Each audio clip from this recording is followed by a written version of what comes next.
Welcome back to the Get Loudr podcast. We have a special guest in the house. Before we tell you who it is, hit the intro.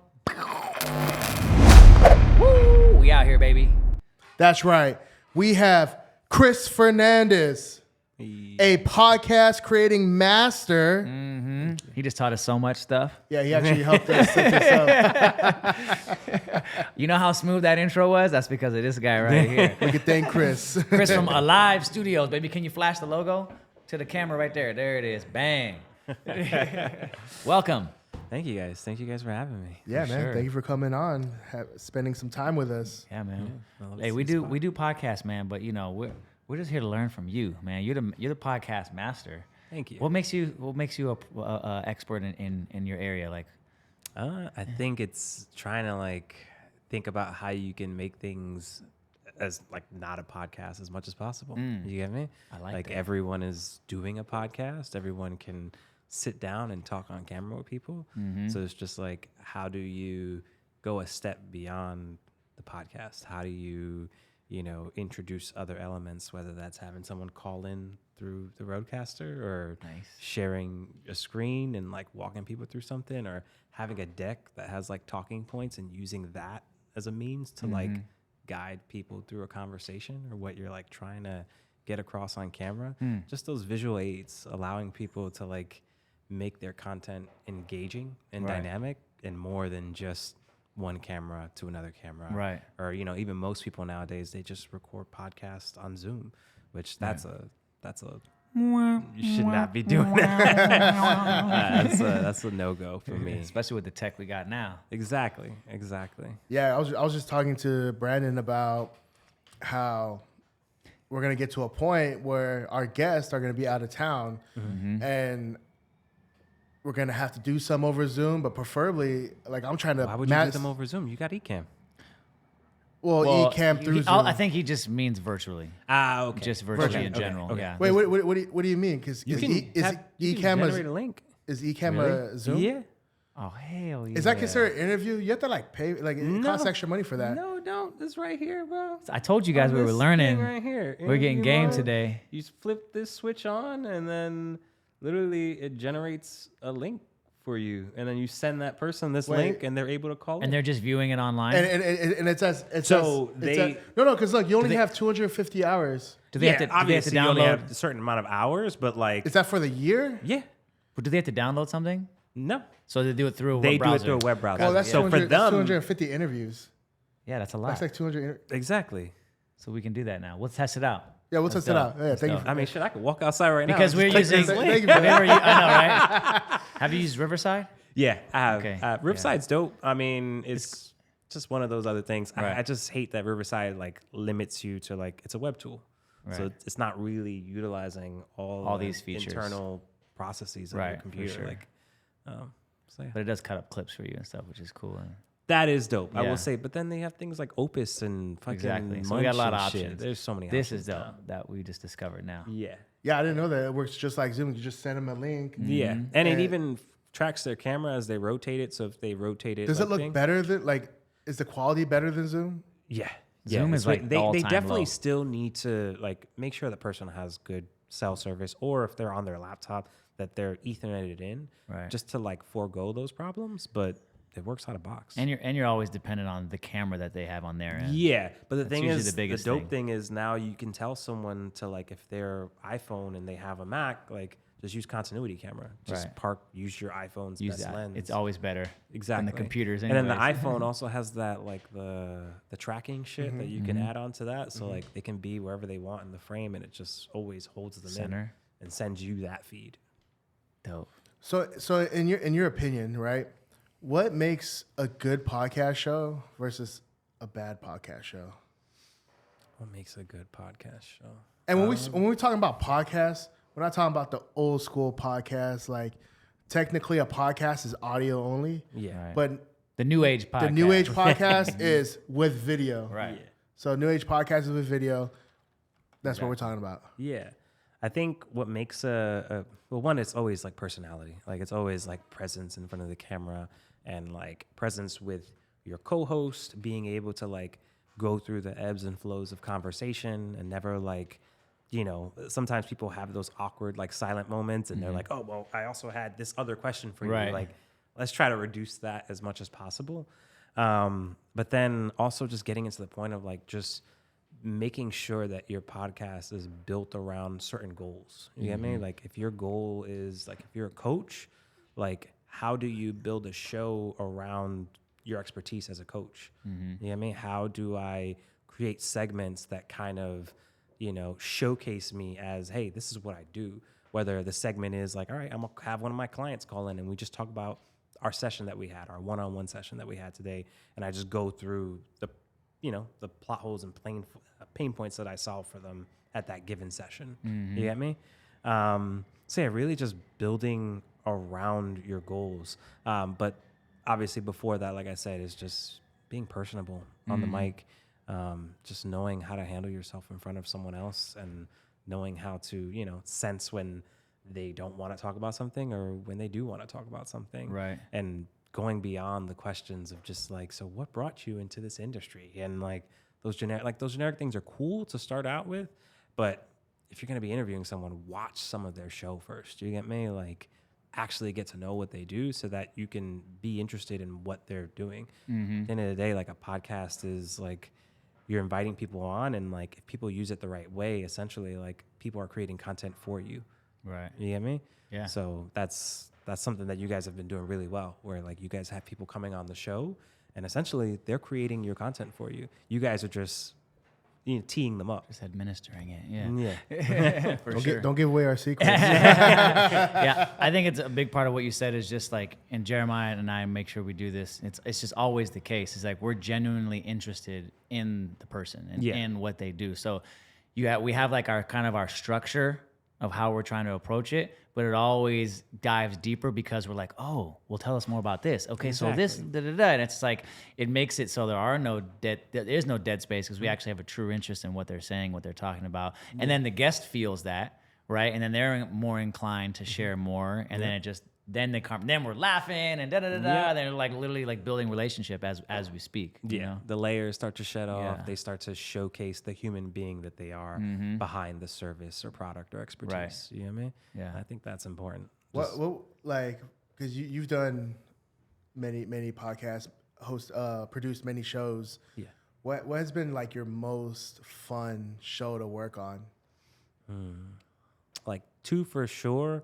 Definitely the Boisterous Boys, and definitely like, I guess I would have to say Hot Dabs in regards to just like the over like total amount of cameras I was using. And like How many cameras? for Hot Dabs we were using, it was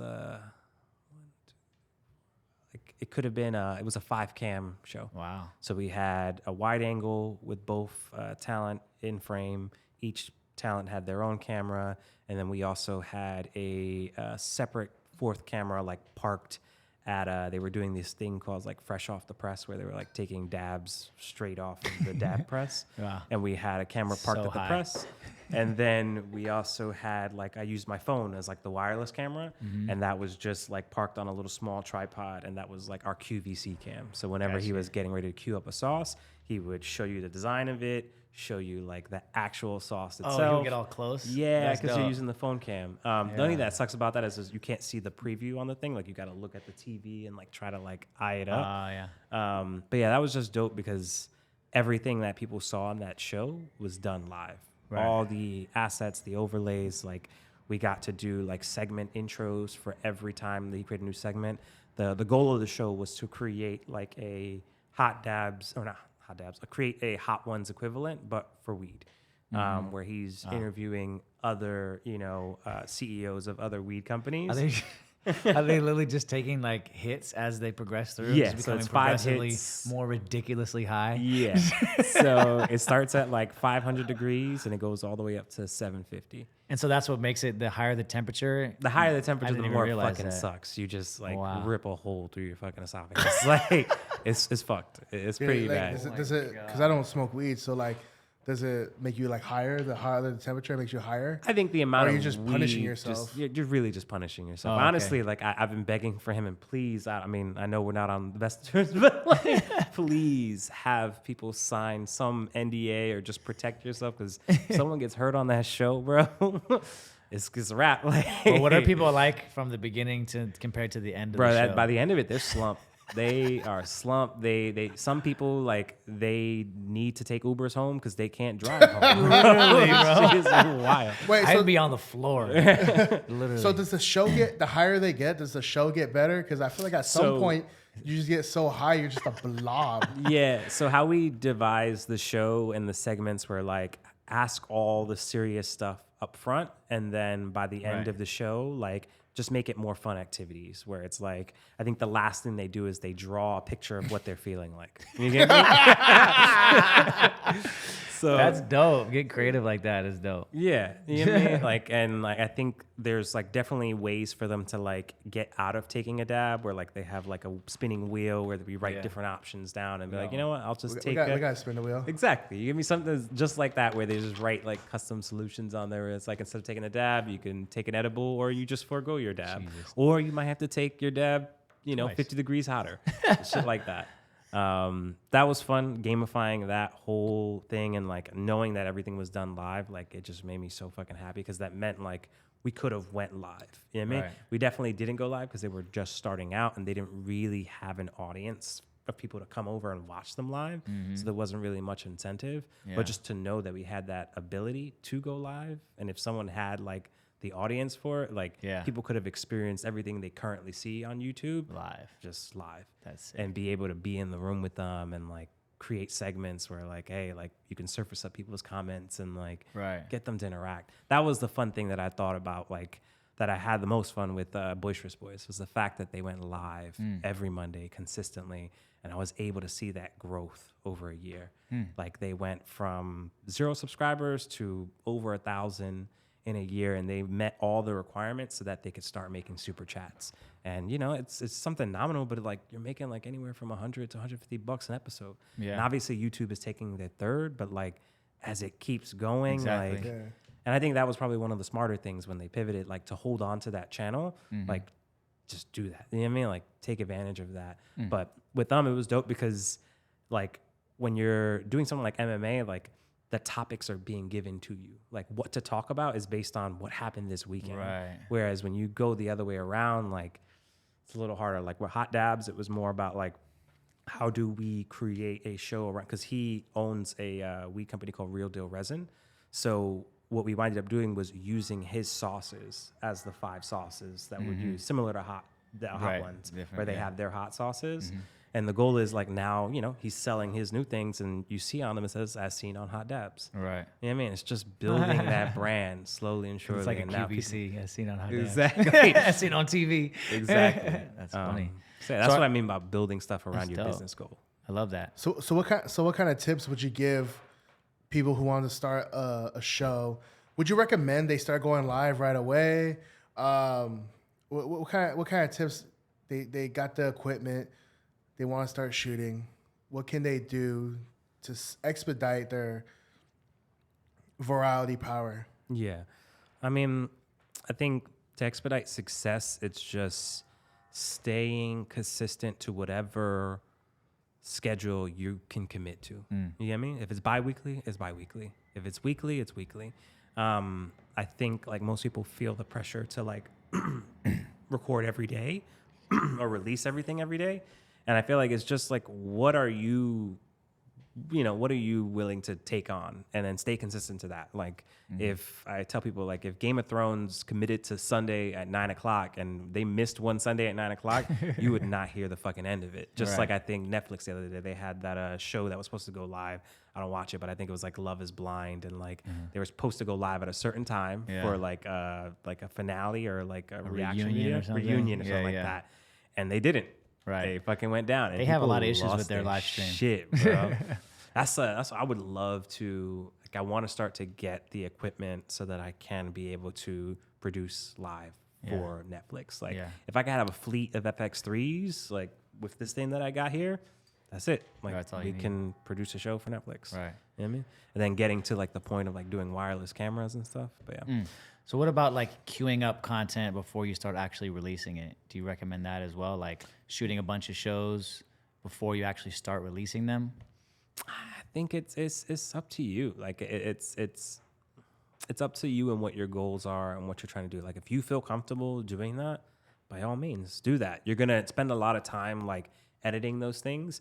I feel like going live, what it does is it takes you out of your head. You get me? It makes you understand that, like, especially in the podcast world, like you don't plan to just create a podcast and end it at a certain point. Like it goes on indefinitely. Like I think Joe Rogan's at like 1,000+ right now. Right. Like every episode is just a drop in a bucket. Right. And I feel like going live incentivizes that. It takes you out of your head and it lets you know that like, all right, I'm done with this. I released it. There was a thumbnail behind it. Maybe I'll retouch up that thumbnail because it's not going live on this day. It already happened. Yeah. But it's more about like, all right, now I just have this living out here and I can make micro content from that. So what about those who don't have them? And I guess like this type of gear, you know, multi-camera, switchers, Like, do you recommend them going live as well with just like a wide setup or? Yeah, I mean like, yes, I recommend just starting no matter what. I mean, your phone is pretty fucking capable now. Yeah. I mean, shit, the new iPhone that came out shoots fucking log. Like, that's wild. Yeah. And plus, like with Ecamm, like I was showing you guys, like if you are shooting something at 4K, it allows you to then crop in and get multiple camera angles out of one thing. Right. It could be, you know, a husband and wife or just partners sitting next to each other and like on one iPhone frame and just cropping into him for his camera, cropping into her for her camera, and then going wide for both of them. You get me? That's sick. And just getting shit done like super rough and dirty, getting it. Hey. Yeah, man, we gotta have you set us up proper on this, man. Yeah, because like, so I mean, what do you recommend for somebody like us? We have a podcast. We've been very consistent with it. Yeah. We've never gone live though. Like, I mean, I know we've thought about it. We talked about it. We talked about it, but I mean, I want to start going live. Yeah. So, like, how do you recommend? I guess positioning it though at the same time. Yeah, I think it's more about like, what are your goals? Like, what's your goals with your business right now? Like for Loudr Media, like what is the goal for Loudr Media? Who do you want to attract the attention of? Right. And then kind of taking steps back from that in terms of like, how do you build a show around that? Whether that is like bringing on past clients and talking about things. I think one thing that you do very well, and I'm not sure if Loudr Media includes all of it with, what's your other thing? Behavior something? Well, combined habits. Combined habits, like my bad. Yes. Yeah, previous to this. Yeah. That's what it was. But like your whole creating jingles. You get me? Like there's no reason why you guys couldn't go live, go on YouTube, and just review jingles and review other people's stuff and break down why it's successful or why you think it's successful. You get me? And how you can take that into the next client work or, you get me? Like you showcasing your expertise about how you know how to analyze when someone does a jingle the right way. You get me? I think those give you the clips and arm you with all that content to then just fucking like sell your expertise. And the people that are there, you know what I mean? Like it's not going to go viral overnight. It's going to be one by one. But you know, if someone takes time out of their day to watch you live at whatever consistent time that you choose to stay with, like, you know, they rock with you. You know, they fuck with you heavy. Right. And that when it comes time to pushing something, they're more likely to convert. Yeah, absolutely. And then what about those clips? So when you go live is on YouTube, it automatically posts as a video? Yeah. So there is no takebacks, and that's why I tend to not like some people will do like starting soon screens and stuff like that. Like I think that's all cool, but it's like oftentimes it leads up to like a shitty situation when someone wants to watch it after the fact. And now I have to like scroll in through like the first 3 minutes of you setting up to when it starts. And sometimes you'll find like people go live as like the raw content and then they'll trim it up and re-upload it or re-upload it in 3 separate segments. You get me? Like let's say your show has 3 segments. There's no reason why you can't have 3 playlists on your channel for just those segments. And then you also see more success because shorter videos do better on YouTube. But that live, like really, I don't know, it just allows someone to feel like they're sitting on the opposite side of the camera and feel like they can touch, they can engage with you, they can affect the content that you're actively creating in front of them. You know what I mean? Have you ever streamed to multiple platforms Yes. live at once? Yes, I've done like Facebook and LinkedIn. I'm still fucking trying to play around with like how to get Ecamm to work with TikTok, bro. There's a way. I just need like TikTok. They need to like get your shit together and give people their URLs and their stream keys so that they can use whatever fucking platform they want to use to go live. TikTok keeps like forcing people to go through their software to go live, and it's PC only. Right. So right now I'm using like Parallels on my MacBook just to test it out. Right. And all it can read is like, for some reason I can't install the driver for that thing on my Parallels Windows like virtual computer. So I'm only using my cam links in order to get like multi-camera setups on TikTok. But yeah, no, I've definitely done that. It's cool. Like I like the fact that you can play with like aspect ratios of things. So I can go live in 16:9 or 9:16. 19 Yeah. yeah. That's dope. So how did you get to the point of creating and producing podcasts? Like what was I doing before this? Is that what What were you doing before that? What got you to that moment? What was the series of events? Yeah. So when I moved out here in the beginning of 2020, I was doing a UX design. I was doing something completely different. I was a product designer. I was working with a team. Like my whole team was in Spain, and I was working for a UX research company. So I was helping people build software to test software, if that makes sense. Like people would use our software to see like, how good is their app? Like where are fall-offs happening? Heat maps and like all like I specialized in like the qualitative front of it. So like actually sitting down with someone. I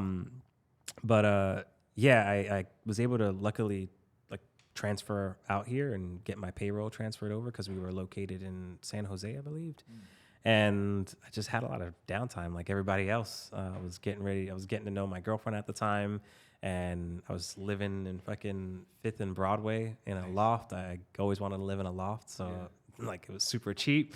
I didn't realize how important sunlight was for your health because I was on the bottom floor facing the inside of the building. If I wanted to see if the sun was up, I would have to like park my face on my window and like look all the way up to see if the clouds were there or not. I just winded up. Initially, I wanted to just build a design firm. I wanted to just do like general design. I knew I had like these branding aesthetics and like from school. And then I winded up getting the Rodecaster with like a whole podcast kit. So like the mics, the arms and all that stuff. And yeah, like my girlfriend, she had friends that had an audio only podcast. And I was like, look, like, let's see if I can, work with them and get them to do video. Yeah. And then I think I downloaded Ecamm on my birthday, which was, now that I look back at it, was the worst thing to do because now I get charged every birthday. But low key, I am grandfathered in, so I'm not paying what everyone else is paying. So I'm pretty happy about that. But I'm paying a lot. Yeah, it's wild. It's like $380 now. I'm paying $240. It's like $400. Yeah, I'm paying $240 still, thankfully. I winded up just seeing like, it was a podcast called Sports and Bullshit, and low key, like I was able to give them their own like Sports Center equivalent, where like after the football week happened, like they would give me like their top fives of like who the top 5 running backs are, who the top 5 like offenses, like all those little breakdowns. And I kind of just created like Google Slide templates with them so that they could obviously like fill it out on their own and like give me this information. But it was dope. Like they literally had their own segments. They had their own little sports center, essentially. We had the home music shit. I used to hear that fucking shit in my nightmares. I would say their jingles and shit. Yeah. But it was dope. It was a dope experience. And then once I realized that, I was like, shit, I can give people everything that you see on live TV, everything that you think you need a Netflix contract for, like I can give that to you. You know what I mean? If we want to put someone on a screen here and like make it look like they're virtually in the room with you, like we can get that done. So would you say that's kind of like your dream? Like what's your goal right now? What do you see in the future? Like being on a major broadcast? Do you see yourself in Sports Center studios? All right, camera 3. All right, go ahead and switch over. Or like, some Netflix stuff, or you were mentioning Netflix before, like. Yeah, for me, I see myself like the dream is to like get my own studio space where I can just hit like times 10 on all my equipment and just like create rooms for specific vibes where it's like I can build a studio around a kitchen. I can build a studio around a gym. I can build a studio, around very niche things and kind of give everyone the ability to just come in and get started. You know what I mean? And where I would upsell them is in regards of like my strategy, my ability to design assets and intros, outros, branding. And, as long as they come in, like for my standard package, like when people come in, like if they have a logo, if they have an intro, like I'll trigger those things. It's just me triggering a video on Ecamm. You get what I mean? It's me putting your logo on the top right hand corner so that you don't have to do that in post. I feel like I'm very anti-editing. And it's not because I don't like editing. It's just because it's just like the real money and like the real success comes from like funneling people to your content, and the funnel all starts in social. Right. So it's just like, how can I get people to that point fast? And with this, I saw that I could do that because at the end of the recording, you give them their file. Now they even have the ability to record isolated video feeds. So not only can you get what we're switching here, but you can get just your camera, just my camera. And it's not like Ecamm does do compressing. So for people who are like pixel peepers, like this isn't for you, go somewhere else. But for me, like, and for everyone else viewing everything on their 720p phones, because realistically everything is being dumbed down, like this is more than enough. This is what people see on TV and they're just like, oh my God, like you made it. Right. You know what I mean? I'm sure all my family thinks like I made it just because of the way things presented, look. yeah. You know what I mean? But it ain't like that. But I don't know. It's true because what we find is when we bring our clients, they've had never experienced something like this, or they've been on a podcast, but not like this. And then they get their content, they're like, their friends, family, colleagues think they're a superstar. Yeah. Yeah. Like, oh man, you legit now. Yeah. You went to an actual studio podcast, shit look clean. So it's really like, it feels, it's like we're so used to it. Like, this is like normal temperature for us, right? Yeah. Like we're looking at it like, oh man, like we could really be making it better.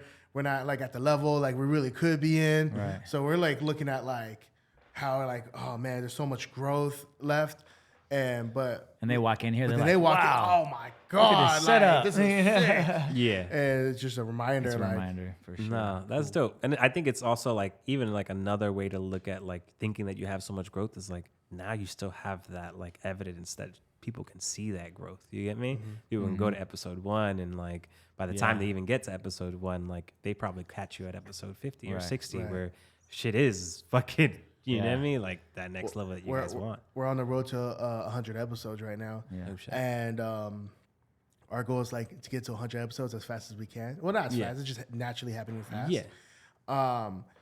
And I think we talked about this in the beginning where it's like, should we like get our podcast edited and stuff? And I was like, no, I want it to be raw. Yeah. The reason I want it to be raw is because I want people to go back when we're giving them advice and say, hey, go look at our first 10 episodes and see how much we've grown. Yeah. And that's sort of like going to motivate them, be like, okay, I don't have to start being the best. Like what's the saying is, you don't have to be great to start, but you got to start to be great. Yeah. No, I agree with that. Taking that imperfect action like we're always talking about. Yeah. And just like that, the reality is that you're better off. It's the same saying in a different way, but you're better off starting even though it's shitty and just starting. You know what I'm saying? Because the reality is just like we experience. You may think your shit is not dope, but most people don't have that perspective because most people are outside of your world. Yep. It's like you're in your world and you have the standards of your world and you understand how great everybody is in this industry, but 99% of the people aren't in your industry. So they see it as way better than you see it. So you might as well just start, even if you think it's shitty, because your friends will still think it's cool. Yeah. like we shot this badass commercial in LA, and we're watching. And we're like, you're like, hey, should we send it to the client? Yeah. I'm like, nah, man. Like, this is like, it's not perfect yet. And, Our standards are so much higher than everybody else's. Yeah. But then like time is passing by, and the client's like, yo, man, where's the video at? We're like, okay, we can't wait no longer. We send it to. Oh my God, this shit is so dope. That's dope. That's a lovely feeling, bro. Yeah. You guys definitely. I was telling you. I think I was off the phone with you, and I was just like telling you like you guys got an attention to detail like that. Fucking. I think I asked you. I was like, have you ever worked for fucking Raindrop? And you were like, nah. That's who we got our eyes on. That's who we taking out. It's that level. Well, of detail. You have to know who the players are. You have to know who your competition. You have to know who the real players are. I mean, shit, Raindrop would not be anything without fucking Dr. Squatch or whatever one. That Oh, they're still promoting that every time. They're hanging on strong on that one. Every time they talk about it, it's always it's Dr. Squatch. Yeah. And that's a beautiful example of some people don't go viral. We have some clients that do better than other clients. And this is something people don't talk about. Like, no marketing agency will tell you this. I will tell you this. Like, sometimes it's just it factor. And you don't know what the it factor is. You could just be speak a certain way, look a certain way, dress a certain way, be a certain personality. And that just happens to be the it factor that makes you go viral. And no one knows what that it factor is. You know what I mean? That it factor can always be changing. Yeah. Right. And in addition to that, like the consistency over time is what someone's going to have it factor or not, but even if you don't have the it factor, if you keep creating and keep posting, not only are you going to get better and better all the time, but you're just increasing your chances to have something go viral. Yep. And it's like, you can become those things over time. Yeah. Well, the analogy is like when you have basketball, right? You have LeBron James. He's the it factor, right? But then you still have everyone else on the team who are good. And you don't know their name. You don't really know. You don't know their but name. They're rich. But they're rich. They're fucking rich. And they're still playing the game. Yeah. You know, they all train the same and everything. Yeah.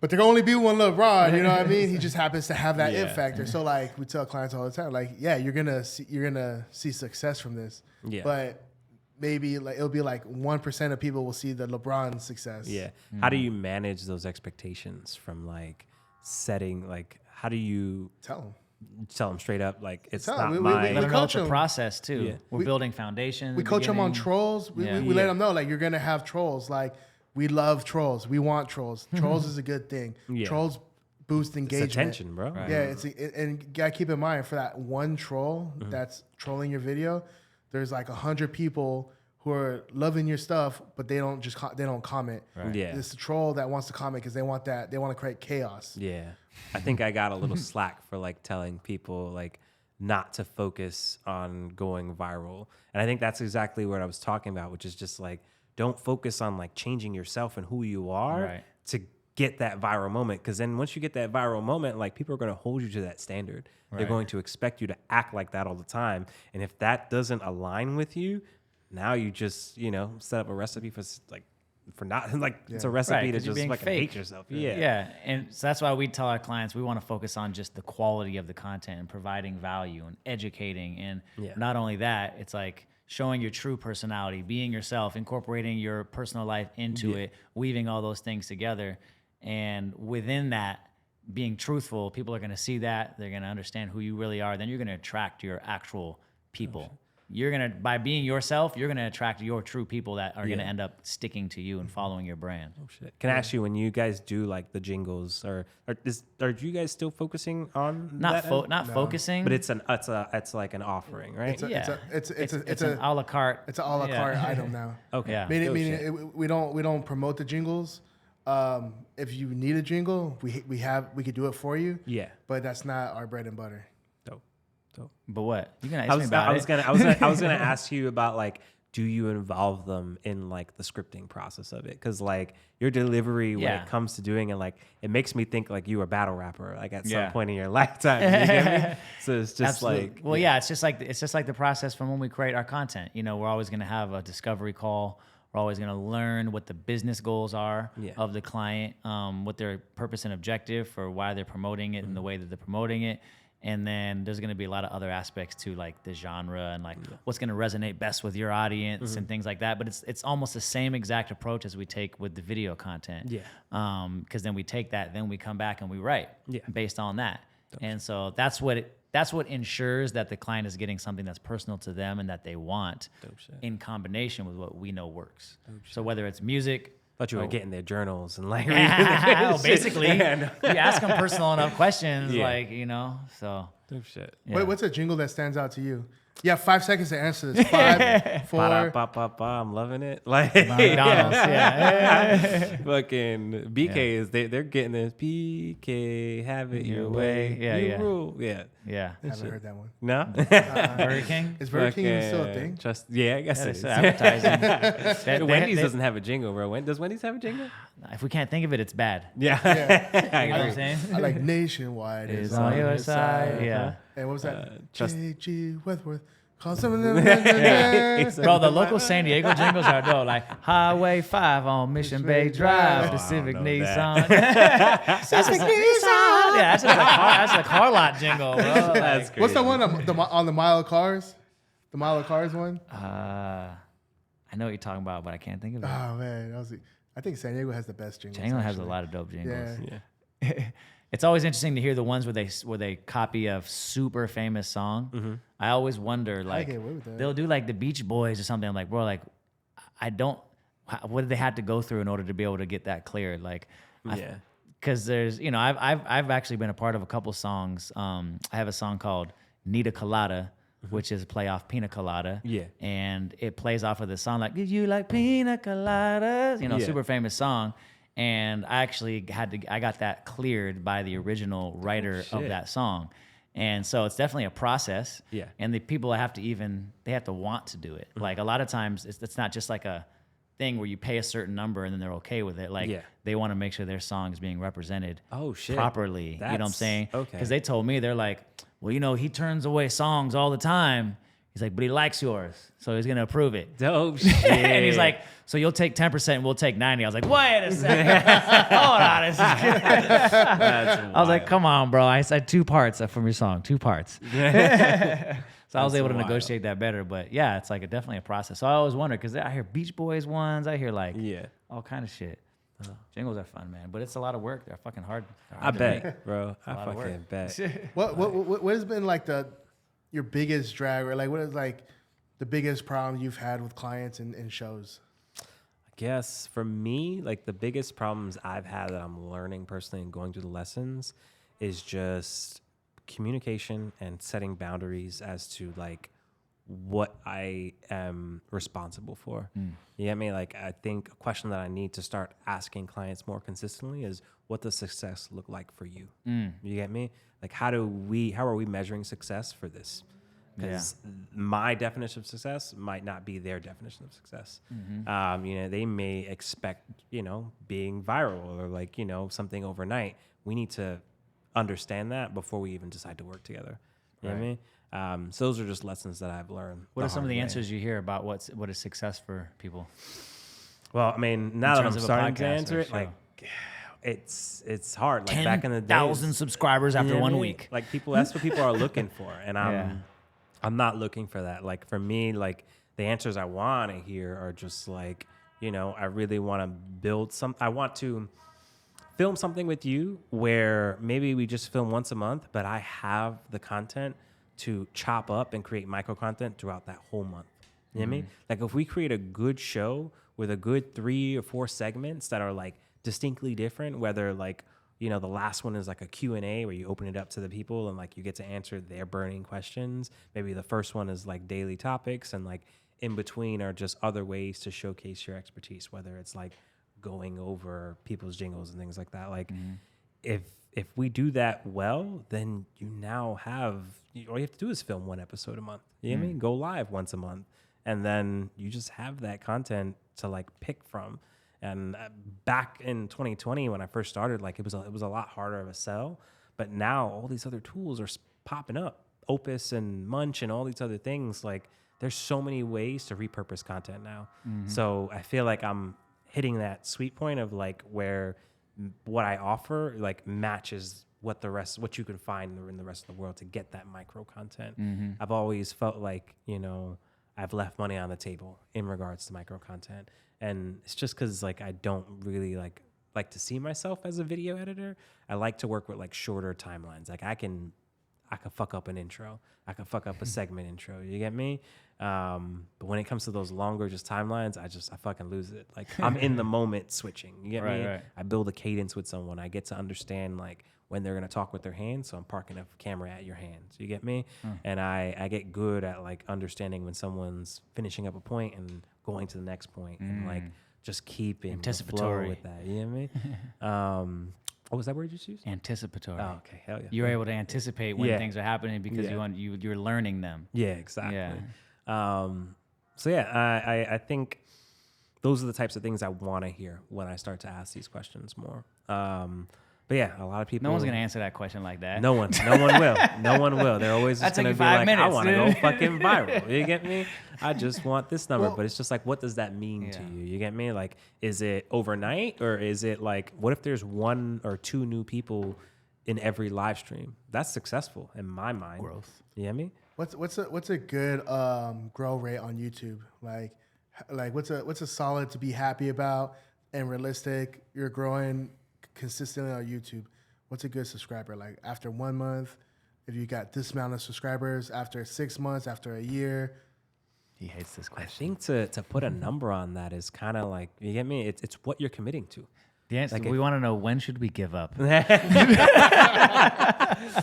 Like, I think you give up when like it's just not fun for you anymore. You get me? Like, you have to enjoy the process of it, and that's why like I like to film using Ecamm, because I feel like it allows people to enjoy the process where you can switch and you feel like you are running your show right now. Right. If we had other assets and scenes, like you're in control, like you're the captain. Yeah. But I don't know. Like if I'm saying based on like past clients, like I thought the rate that Boisterous Boys went was really well. What was that rate? Can you tell us about that? It was every Monday at 4 p.m. Right. And literally, I think within like 6 months, they grew over 1,000 subscribers. They definitely reached that like 4,000 watch hour. And then it got to the point where like, because we were always going live and surfacing up people's comments. But once we got to the point where we were making super chats, we would only show the comments of people that were super chatting. You get me?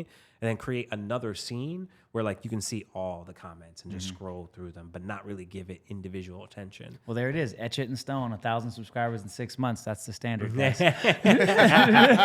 Again, it's if you go live, but like you can see those numbers so much quicker if you decide that you want to stick to a cadence of going live every day.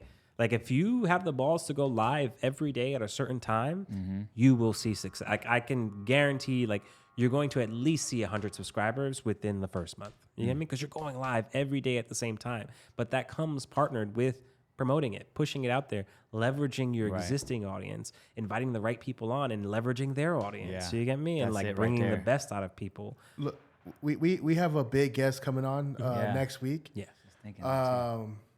Should we go live with him? What is well, yeah. But like what is a good strategy to really like we anticipate he's gonna bring some people from, you know, because he's big in the space that we're sort of in, and so what is a good way to leverage it to its maximal potential in terms of promoting, in terms of putting it out there? What's the best way to leverage him as a guest? Well, definitely like promote it and like let people know that an episode's coming up. If you feel like, give him something to share. Give him something to share that has your branding on it. We can start doing that with everybody. But yeah, like give him something with your logo on it to push. Go live if you guys feel like you want to go live. Like go live. You can go live beforehand and talk about it and do all the things. I think though it's just like sometimes people get like really discouraged when like they have someone big coming on and like they feel like and like no one shows up, and it's just because like his audience doesn't trust you yet. Like they don't know who you are. But other ways that you can do that is like, I mean, shit, you guys can go live on dual streams. You get me? You can go live on his YouTube and your YouTube at the fucking same time. You get me? Yeah. I don't know if the internet is building is. Yeah, I don't know. Yeah, you guys don't have Ethernet cords here? Yeah. It's not worth it, man. We can. It's expensive here, but yeah, I mean, yeah, it's possible. Yeah. I mean, like, the better the internet, the better your live stream will be. How much internet do you need? Well, yeah, you need at what least will be the bandwidth? It'll tell you here based on your settings. So if you're doing like 1080, I think it's like recommended like 10 megabytes up at least. If you're doing 4K, you need at least north of 30 megabytes upload. Yeah. Which that's hard to ask for upload speeds like that. I mean, shit, like when you're Etherneted in, like I think at home I maybe have like 80 up. Yeah. And it feathers because it fluctuates because of like Cox. They have their internet. Right. They can use your internet for everyone else's Wi-Fi type of deal. Right. But yeah, my bad. To your question, like, all right, that's good information. Yeah, absolutely. I think might have to. We might be able to get it done with the lower ones if we're doing 1080. Shit, I wouldn't mind just like plugging that in just to see what speed you're getting. Like you may not have to, To get the activate. And we had to activate it. I'm pretty sure, but we could. I was thinking, I was like, what if they just tell you they got to activate it and we just plug in and it works? Yeah, let's try it. We'll try it. That's for damn true. It's like you only use our Ethernet. But yeah, promoting it. And I don't know, like it depends. Like for me, like I like to create assets for the people that I have on my show. So like I'll create like little lower thirds and things that come in that push people to their stuff. And like it'll be like, hey, go subscribe here. And like I'll put little QR codes and everyone's always like, how do you use a QR code when you're like doing video? Just take a screenshot, guys. Like you take a screenshot, go to that screenshot, you'll tap on the QR code and it goes. Yeah. So yeah, you can, do you have a is your process for creating lower thirds and stuff like that all like third party? Like, are you making it somewhere else and bringing it in, or is there a fast way to do it on Ecamm? There's a fast way to do it on Ecamm. Really? So there's I want to make a video on this soon, but there's 3 different ways to make overlays for Ecamm. You can either do it on Ecamm via their text overlays, like you can just drop text on a thing, and they're actually getting better about like allowing people to animate these things and like have them come in so that they don't have to rely on doing them elsewhere. I usually do them through like Canva, and I'll just have like a video file that's like a weird oblong shape or like a small little rectangle or something like that. And that allows me to like have it animated and like have something moving, dynamic. And then the third way is like going through like video editing software. So I use Final Cut, and basically you take that Final Cut. I think the file format is like Apple ProRes 4444. Make sure your alpha channel is like clicked on or off, one of those things, so that you see the transparency. And then you can then drag that onto here and play it. Now, the only downfall is like when you go that route, you don't get the sound. So with all the other ones, you don't get sound as well. But if you want it to get sound on that video, all you got to do is convert that MP4 or MOV file that's at that Apple ProRes 444 to a WebM file. And when you do that WebM file, then it comes in with the sound. Gotcha. So you can have a lower third that like sizzles in or something like that. Yeah. And you'll hear those effects live. Just adds that little extra quality. The dope thing with WebM files is they also work with like other, so like Ecamm isn't the only one in the space. You've got OBS, which is like a freer, like it's free to use, and it's just as powerful as Ecamm. I think it's less user friendly than Ecamm. You got Streamlabs OBS, which is also built on that. You have vMix, which is what I think a lot of like producers and shows actually use vMix. So yeah, like I wanted to fuck around with all those tools, but yeah, with the WebM file, you can use those overlays on all of that. So. Man, how come you don't have a YouTube channel just based off of Ecamm? I met D-Rock from Ecamm. He's dope. Yeah. I met him too. I went to their, they had a meetup here in San Diego. Oh, did they? A couple years ago, yeah. Yeah. So I met him. Really cool guy. Yeah. And I was just thinking, I was like, bro, like, that could easily be you as well. Just like the Ecamm master personality on YouTube, going to all the social media conferences. You know, I seen him. He goes, he like shoots everything, just meets everyone. Yeah, I just need to get out of my own head and just focus on like finding the cadence to do that. As of right now, I've been consistent with my podcast. Because like if I'm selling shows to people, like I can't be selling shows to people and not have my own show. Right. So I'm focusing on how to copy and steal, and I'm hitting a stride with that where like I can record these. I do want to start going live with them so I can just get out of my head and just. Bro, you're not going live? Bro, you ain't going live? I've been telling you. Actually, him and I just discovered something. You should go live. Yeah. So like I did go live for one, and like there's just little things that I'm like learning to fix, but Ecamm does allow you to fix them. Like oftentimes when you go live and you have like all these sources coming in from different devices, sometimes your audio may be like 2 frames ahead or 2 frames below. You can fix those things live on Ecamm now that I know. Latency? Yeah, you just fix the audio latency.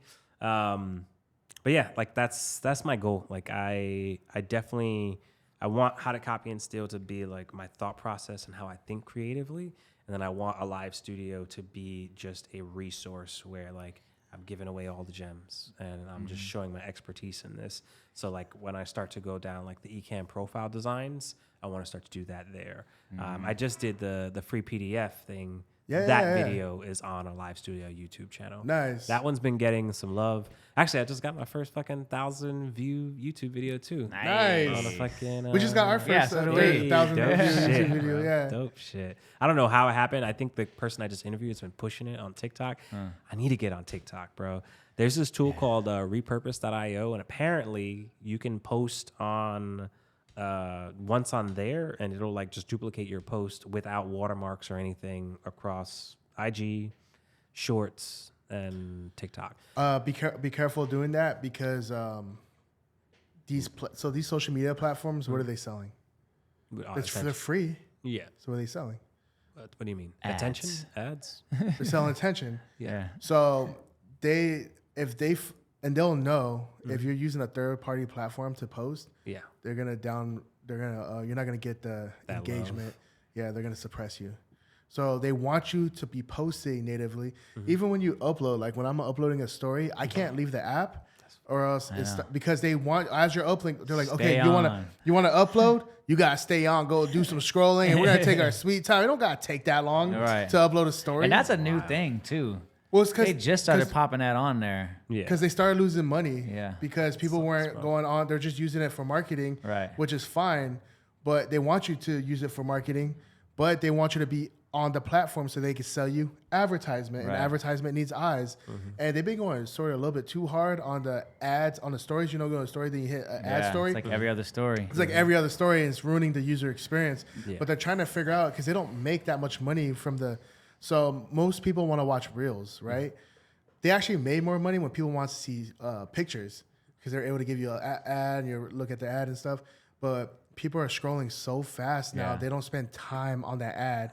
So you actually advertisers have to get more creative on how to create ads that don't look like ads, but they're ads. Yeah. And they use, user generated. Yeah. That's when they come to you guys. I mean, exactly. It is crazy though, because it's such a weird dichotomy, because we always talk about this, like social media is so toxic, and it's like, hey, you want some social media videos? We'll make them, right? We're peddling it. Yeah, it's like, but we understand, and like we come from a perspective of we want to be able to deliver value, right, for our clients, so our clients can deliver value to their audiences. Yeah.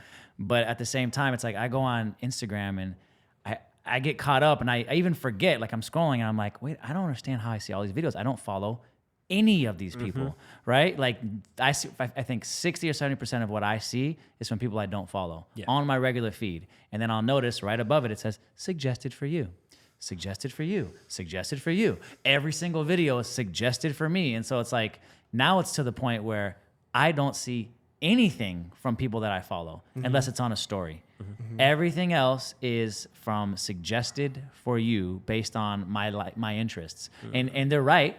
They know I like it. I do. They all love it. I know, but then it's like it's better than your content. Yeah, it's like right, and it's like it's better than my friend's content. My friend's content is whack. It's like they're not posting nothing, but it's like it's getting so far away from like a interacting with your friends thing and just a pure marketing platform. Yeah. Well, the reality is your friends don't post that often in the first place, and so when they first introduced chronological order again. Right. I was like, about time, man. About Yeah. time I get to see my friends' stories.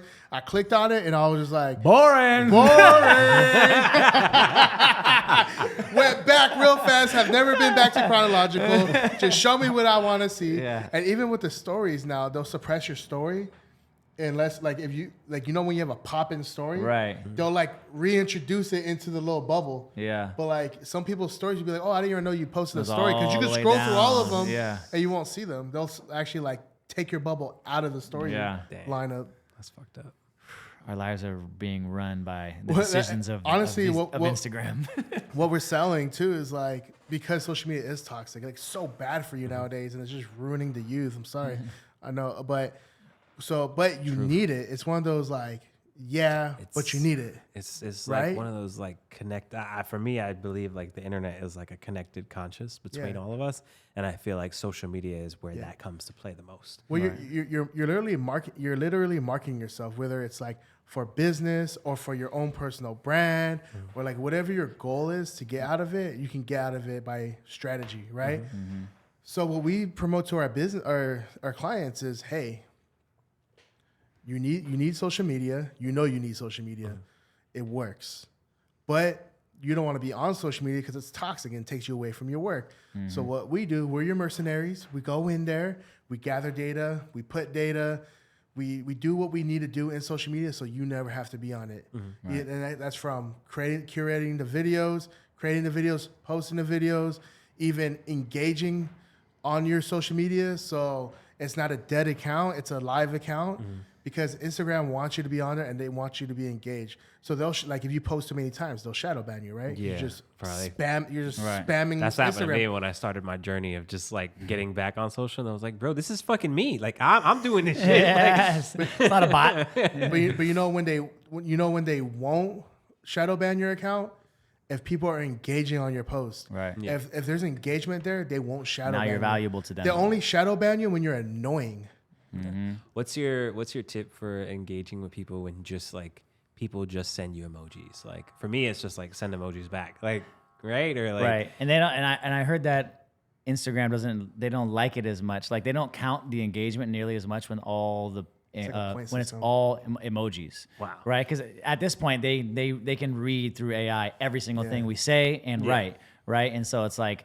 They probably know, like, this person gave a legitimate response. Wow, I love how you said this, that, what a great point, da-da-da, as opposed to fire. Yeah. You know, and exactly, it's like you're going to be less inclined to engage to a fire, besides saying thanks or thumbs up or liking it, you know, unless someone said, man, it was so sick that how you, like, made this point about that. You're going to be like, yeah, and then you're going to start talking. And they know when that happens. How do you guys feel about the whole AI videos of like people like generating themselves talking about shit? It's scary. Well, It's I fucking mean, terrifying, I bro. mean, you don't really see too much of it. I don't think Yeah. they do a good enough job for it yet. It's not there quite yet. But here's I don't know, bro. That one girl, what's her name? Nikki something. I forget. She's been blowing up, like just talking about AI. She made one video where I guess she like gave it all of the right prompts, and it looked like her. It was blinking like her. Had her same face twitches. Like I would have to she watch was it. like, I didn't. That's not me. This was not me. Like, Well, here's the thing. You might be able to fool people in the beginning, but everything is caught on quickly. And once people catch on, so if you trick me, fool me one time, shame on you. You know what Fool I me mean? twice. Fool me twice. Can't get fooled again. You fooled me twice. You can't get fooled again.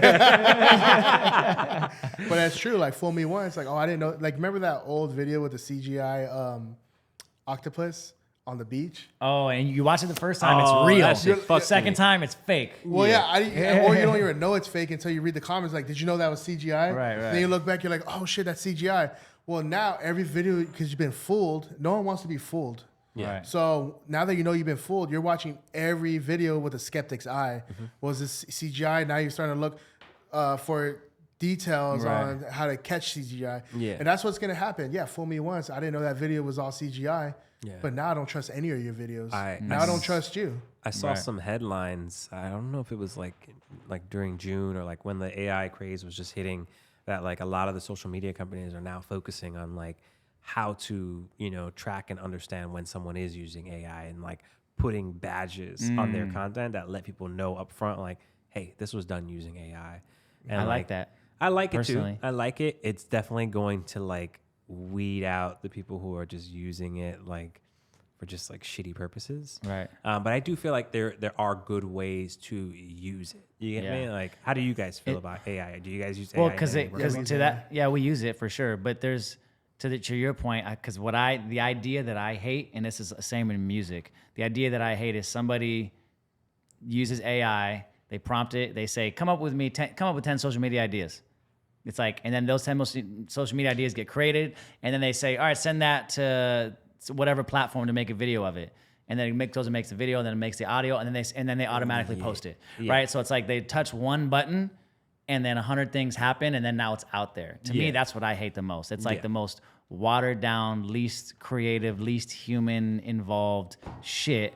And you see it in music too, because it's really easy to do in music now. Like you can just you can make a whole beat. I can make the most fire beat in 5 seconds. Yeah. And you know what I'm saying? And then have AI write some lyrics for me and then have it sound like Drake. You know, like that's what I hate the most. Yeah. But when you use it like the way we use it and like a lot of other people are using it, it's to make us better, right? Yeah. So I become the Megatron of my skill, the most elevated, highest level version. And your shit's not going to be as dope as mine because my human touch is better than yours. Yeah. Yeah. And I got the AI. Yeah. Yeah. So we take on a human aspect of it. Yeah. And AI is just an enhancement. Right. Or maybe like, we use AI as an enhancement. Yeah. So we don't use it as everything's just AI. Yeah. Although we use AI is only to enhance what we've already done. Yeah. So it's like almost like I'm still a human, but I got the bionic arm. You know what I mean? Yeah, I like to. Versus I'm just instead I'm just a robot. You know what I mean? Yeah. Most people are just being robots instead of being like, I just got this bionic arm or it's bionic brain. iRobot. Yeah. I like to equivalent to like AI is that intern you can never afford. It's that intern that you wanted to ask to mock it up in 5 different colors. Yeah. And you're like, but why? And you're like, because I want to see it. Yeah, I don't want to do it. I need to know. Well, the AIs are getting worse, man. Like, they should be getting better and they end up getting worse, or they're getting more complicated. You have to be more like, your prompts have to be way more specific now. Mm-hmm. Yeah. Because before I used to be able to like ask like ChatGPT something, and I had formulated the prompt a certain way to get the result I wanted. Mm-hmm. And as of recently, the last month or two, it's just been like shit, crap, and it's like I don't even trust using it too much anymore. Mm-hmm.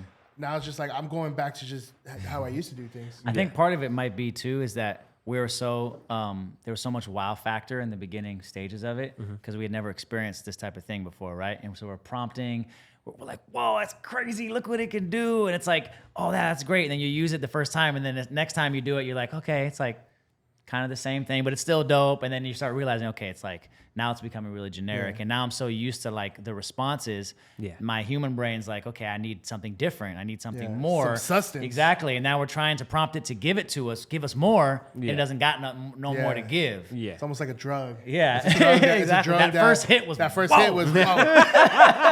I like to use AI for is to gather information. You have to be careful because I recently got. It's not giving you false information. That happened to me. I asked it to summarize something for me, an interview for me, so I could get, instead of me reading the whole entire interview and creating bullet points, I was like, summarize this for me, give me bullet points. Mm-hmm. It gave me all wrong information. I was entering an interview, and my guest was like, what are you gonna ask me? I'm like, oh, I'm just going to ask you this, and that. He's like, no, that's not true. Where'd you get this information? I was like, oh, man. Yeah, but it was my fault because I had a lot going on. I was being lazy. Yeah. And I was just like, okay, I don't feel like reading this. I'm like putting out a million fires at once. Yeah. Just do this for me, AI. I trust you, right? Do you guys get that quite often? Like, people like guests asking you like, I want to see questions beforehand type of shit? No, I think it was purely because we don't have predetermined questions. Yeah, I think it was purely because he just noticed. Because we were getting ready for our intro. Yeah. Because we always like to say a bunch of like cool facts about him or whatever, and he was just kind of Jeremiah was like, he was just like, what are you gonna say? Yeah. And he's like, 20 years is not the right number.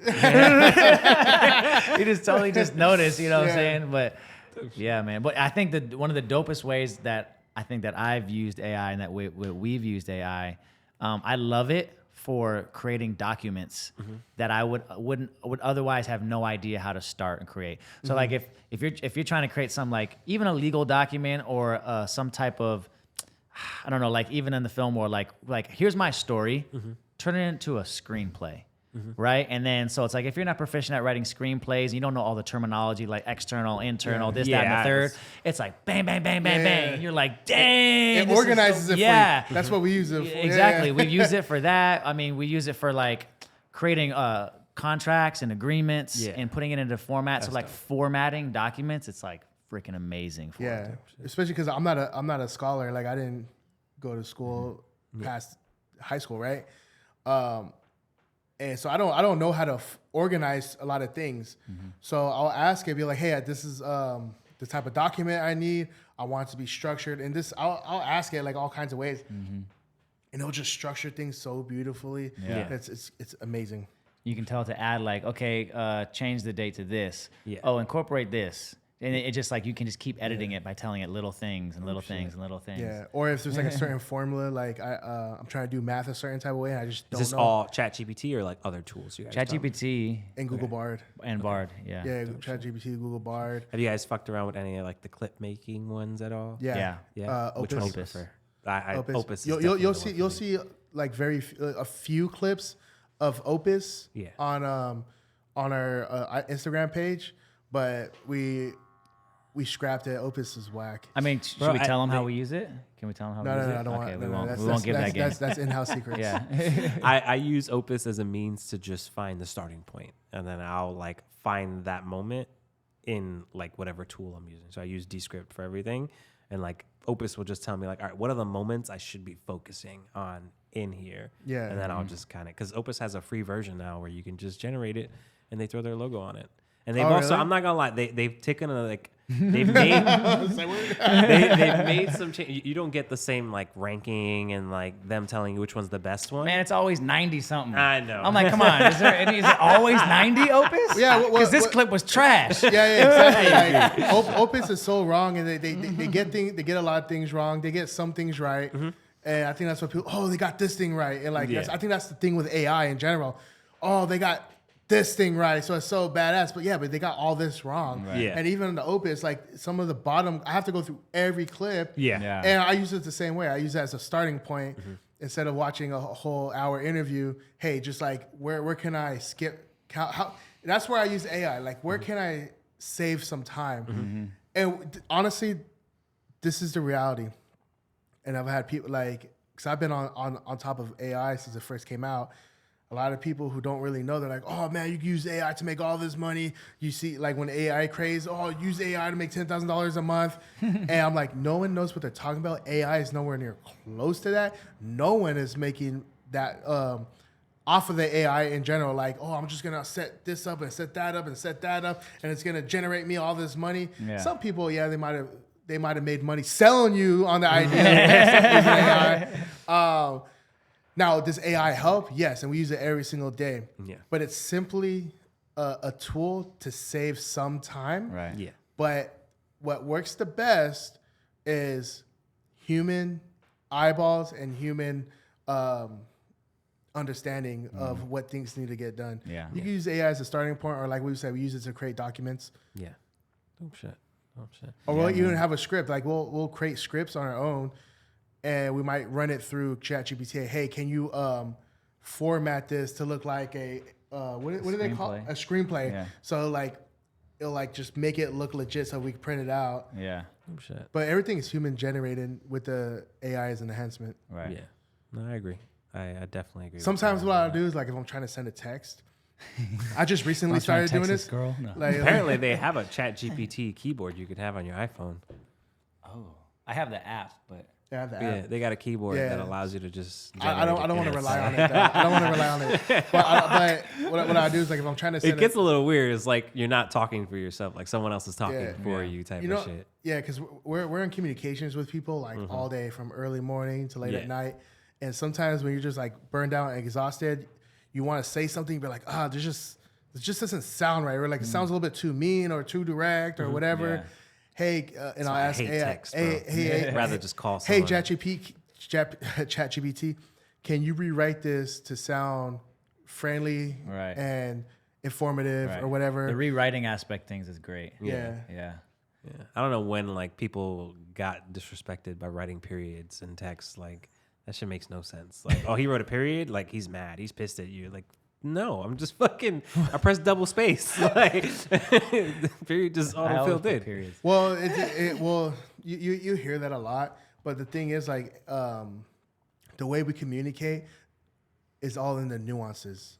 Everything's in the nuance. Yeah. So yeah, if you add a period, it might be like, hey, I'm saying this, stop. Yeah. You know what I mean? Versus it just flows. Yeah. I mean that's just the nuance of communication. Right. It's and always human changing. and human communication And too. human communication. And that's the thing with nuance is that's the one thing that I don't think AI is ever gonna be able to really truly understand, especially because human nuance is always evolving, and it evolves with our culture. It evolves what's popular. It has to do with what's happening in the moment, and we are always creating new nuance. Like with any type of emoji or any type of LOL type of thing or what have you, or how we say things like how many Y's was on that hey, or how many you know what I'm saying? How many question marks at the end of that? You know, She just wants like, to be stopped. well, and then it changed.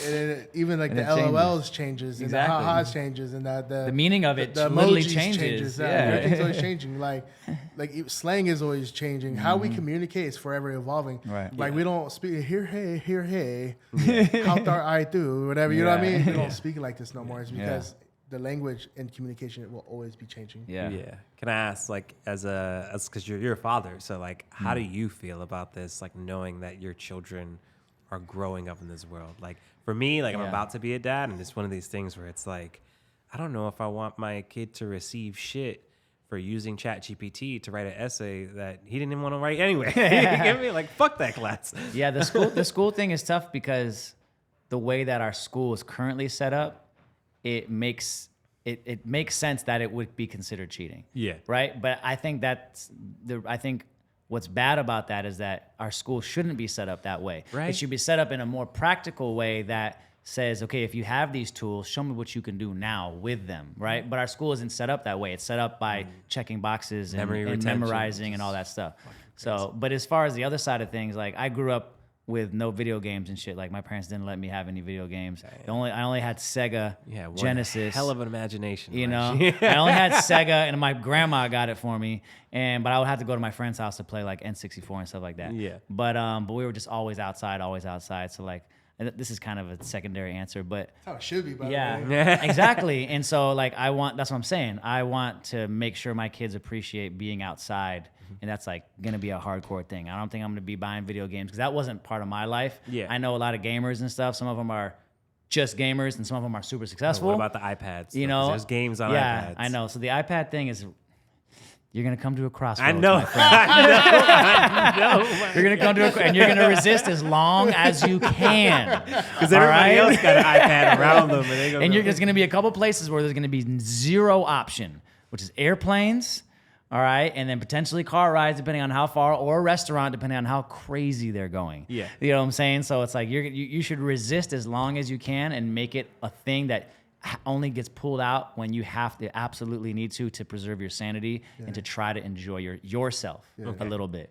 It's funny because I seen that clip of you and Priscilla talking about how you guys want to raise your kids, right? Yeah. Like you want to raise them, I think like without the iPad. Yeah, we would like to avoid it as much as possible, but I Right. know it's like it's hard because kids want to mimic their surroundings, and they're going to Yeah. be in situations where they see other kids with iPads, and Right. they'll be like, They're gonna feel well, unjustified. "What the fuck?" Like, Yeah. But it's like but then you have the parents who are just like, oh hey, iPad. yeah, iPad every second. iPad. I want my iPad. I want my iPad. I want my iPad. Yeah. Instead of being interested in other things, you know, because I think you can do it to a way where your child sees an iPad and they're like, don't care. yeah. You know what I'm saying? Like I'd much rather go do this type of thing. Yeah. And so it's just on what they get used to. You know? I think also like I wouldn't mind if my kid is reaching for the iPad to see what they can do with the iPad versus what they can watch with the Right. iPad. You get Like, me? oh, I'm Like gonna- if you want to open up Procreate, like let's do that all day. Like Yeah. I don't know, like 3D printers have been blowing up. That way. Like I would love to like invest in a 3D printer and like design toys for That's myself. sick. You get me? Like let's put your face on this fucking GI Right? Joe. Like, let's fucking do this. You get me? Yeah, absolutely. That's the type of shit I want to do. Yeah. We'll see. It's funny. Cool. I seen your video with you and Priscilla, and then right afterwards, I saw this video of like, yeah, I would never give my kids candy. I'll never give my kids an iPad. All this stuff. Like a kid or two later, here's his candy. Here's the iPad. Exactly. Dad. I mean, bro, it's like you just reach a boiling point. Yeah. You know, and it all depends on how your life is set up too, though. You know, like if you're at the stage in your life where you're really still you're hustling, you're trying to do things, you really need your time to get things done, like you're going to reach a lot of boiling points. Yeah. Like if you're at home all the time and you got all the time in the world to do whatever it is, it's like it's way easier to implement all those things. Yeah. You know what I'm saying? It just all depends. Everybody's different, man. Shit. I know I'm gonna get some fingerprints on some fucking sensors on cameras, bro. It's gonna break my heart. Like, well, you should plan ahead for that. Yeah, I know. It's just have them up high. Oh man, it was. Thank you for coming. Awesome show, man. Yeah. Oh. What's up? Where can people find you? If you want to learn more about my services, if you're interested in starting a show of your own, you can do so at bookalivestudio.com. That is bookalivestudio.com. We do video podcasts, live shows, webinars. I'm even getting into studio build consulting and trying to help people build out like eCam profiles. So if you're interested in doing that and like learning how to do everything like essentially these guys are doing, like hit me up. So Instagram? On Instagram, the @handles are a live studio team. I was not able to find a live studio, so @handles on all socials are a live studio team. And if you're interested in our content, it's Copy and Steal. Copy and Steal. STEAL, not steal like steal. Right. Steal like give me your shit. And that's on YouTube also? Yeah, that's on YouTube. Okay. Is that that's primarily where the podcast is? Yeah, that's the Copy and Steal podcast. Yeah, we definitely got to check that out, y'all. Yeah. Copy and Steal podcast. And we'll do a collab to teach you guys how to set all this stuff up. Or actually invite us on your podcast. Invite us onto your podcast. Let me know when that video comes out. We'll promote it. Dope. All right. We'll go live on that one. Hell yeah. Absolutely. I can't wait for the day where I get to say, and we are live from the Get Loudr studio. Let's get it. All right. We out. And we out. Wait. Intro, outro.